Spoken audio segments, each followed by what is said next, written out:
What's going on, everybody? Mortem here, this time bringing you the lowdown on a bit of a situation involving Owlcat Games, of course, and their ill-fated launcher that lasted less than a day. Now, I think this was an interesting situation just for a variety of reasons, which is why I wanted to make this video about it, just to break that down and talk a little bit about it more specifically. However, just to get the important bits out of the way, on June 22nd, Owlcat, sort of out of the blue, dropped that they were going to be adding a launcher for their games, in particular to Rogue Trader. Backlash to that was swift, immediate, and what I would only describe as overwhelmingly negative. So much so that less than 24 hours after that, on June 23rd, they pretty much immediately rolled that back and decided not to move forward with it. However, while the fact that they backed off from it is great and of good news to me personally, I am left with a few questions that at the very least I wanted to spitball my way through a video like this so I could talk about it, but also talk about why the launcher's implementation,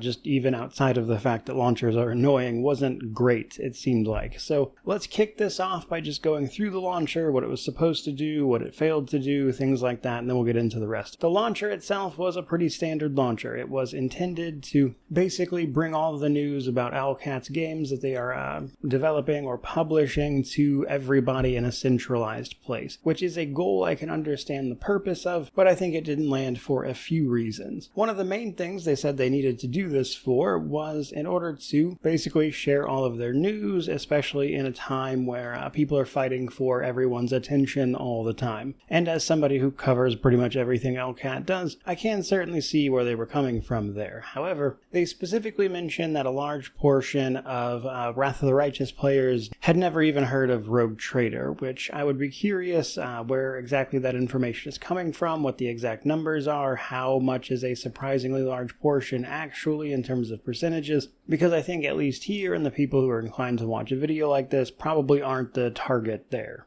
Now, at the same time, they said they wanted this to be unobtrusive, which is just never the case with launchers, to be honest, and they were trying to do that by making sure that there was no mandatory registration for an Owlcat account or anything like that, that it would not be collecting any data from your computer, and that you could turn it off if you so choose. But a couple of problems with that just immediately. I didn't get a chance to check this personally because it got taken down so fast, but a lot of people mentioned that while you could in fact go in and set the launcher to not pop up, it didn't stop it from running and allocating resources to it as a background process, so it was still like functioning for all intents and purposes, even if you set it to not be in use. The other side of that is that they clearly, from the post they talked about it with, intended for this to be a way for them to distribute beta and keys and stuff from their founder websites and just generally distribute those things like when you pre-order the collector's editions or anything like that from the websites that they operate for their games. But that's pretty much everything they said about what they wanted it to be. But a couple of other things. One, I did not know about this ahead of time. Again, I cover a lot of what Owlcat does, and I have early access to a great many of their releases and early builds on stuff, that kind of thing. And yet, obviously, I do not work for them, and as such, I certainly don't know everything they've got going on. And there are plenty of decisions they hardly consult with YouTubers about. But I learned about this primarily from this post, just the way everybody else did. And I wanted to mention that in particular, mainly because I do feel like this is the kind of idea that if they had floated by most anybody, they would have probably seen this coming. And I think to some extent they did, given that a portion of that post was dedicated to talking about feedback and how they didn't want it to be annoying, etc. It seems, at least on some level, the backlash to this was anticipated, even if they didn't expect it to be as strong as it wound up being. But both of those things ultimately kind of beg the question, how did this happen? So I didn't know about it. Obviously, I imagine a great many other YouTubers, etc. that cover Owlcat Games also didn't know about it, and this just sort of dropped out of the blue in what feels like an easily avoided situation. And while it doesn't look like this launcher had anything to do with any sort of data collection, there was a not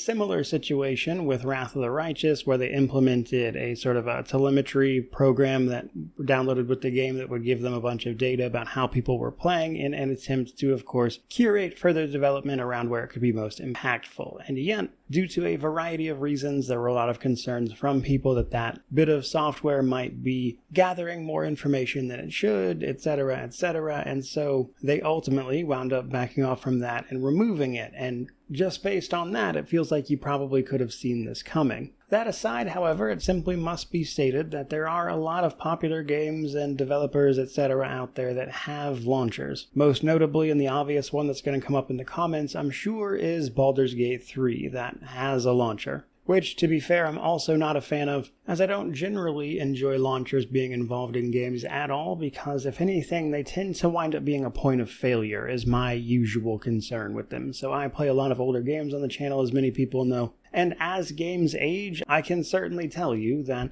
one of the issues you run into is that sometimes launchers stop working, or they cause a bunch of problems getting the actual game to run, and you have to find workarounds and bypasses specifically to get around the launcher for them, which can be really annoying, and that part is what annoys me about them the most. And simply because of that, I would prefer games that didn't have them at all, and yet I can understand the urge that a company has in order to basically try to get their marketing out there. So if you're, say, playing Wrath of the Righteous because you love that game, you might be interested in what Owlcat is also working on, and them having a convenient way to give that to you as directly as possible isn't like a crazy thing for a company to want. Why companies want to make launchers is exceedingly obvious, but where it goes wrong usually is the execution, which brings me to another point in that rather than being opt-out, I really think these launchers should be opt-in. Kind of just go the other way with it. Rather, see what they can do about putting it on like first startup option to simply pop up and ask you if you would like a launcher with all their news and things like that added in, so it's not obtrusive or just generally kind of annoying. But long story short, and to start bringing this to a close, I suppose I am glad that Owlcat had the sense to just reverse course on this. I don't think it was going to end well. And while I can appreciate some of the reasons that they wanted to do this, in particular advertising for those other games, you do have to realize that from a user perspective, putting a sort of speed bump in between people starting and playing your game only to advertise other games and stuff like that is certainly going to rub a few people the wrong way. And that's before you start talking about issues with getting the launcher to actually work the way it is supposed to, etc., and everything else we've talked about. So, like I said, I'm glad they reversed course on this. It is definitely for the best, but still, I'd love to know what you guys think about it, or just about launchers in general, I suppose, which is as good a place as any to mention that you should like, comment, subscribe, all that YouTube jazz. But regardless of any of that, truly, just thank you so much for watching. I really do appreciate it. May you wander in wisdom and have an amazing day.